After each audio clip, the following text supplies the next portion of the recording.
The goal of the Galaxy S25 Ultra is to make it the thinnest and lightest Ultra flagship on the market with a built-in fingerprint sensor.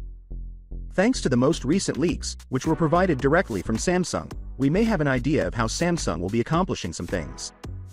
I want to share with you something you won't want to miss before we get into the specifics. The Vice President of Samsung's mobile experience team, Mr. Daniel Araujo, recently discussed the 2025 flagships, also known as the S25 series, and the first thing he said is that they're making the top-of-the-line display for the S25 series, followed by some solid camera upgrades, and then the best mobile application processor, which is going to be Snapdragon 8 Gen 4, in order to provide the best most premium experience along with state-of-the-art AI performance. Therefore, the top-of-the-line display was the first thing he said, and in light of the most recent information, we may now have an idea of what Samsung is really cooking. The most crucial thing that might truly entirely alter the game is the power efficiency of OLED displays, according to Mr. Lee Chong, the head of Samsung Display. In the future, Samsung's OLED display will make use of AI.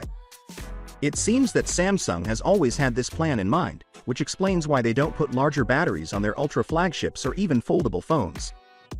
With AI, the company claims to be able to cut the power consumption of an OLED display by an astounding 50%. As a result, Samsung claims that a flagship phone won't need to be charged in a 24-hour period.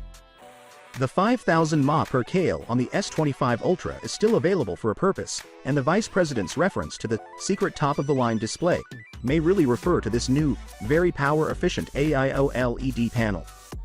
Based on an early tip from South Korean media, it seems that Samsung is taking the S25 series very seriously and is planning to include the Snapdragon 8 Gen 4 CPU in every model. Finally, what are your thoughts about it? So without being said, let me know your thought in the comment below, and if you are new here, please subscribe. Peace out.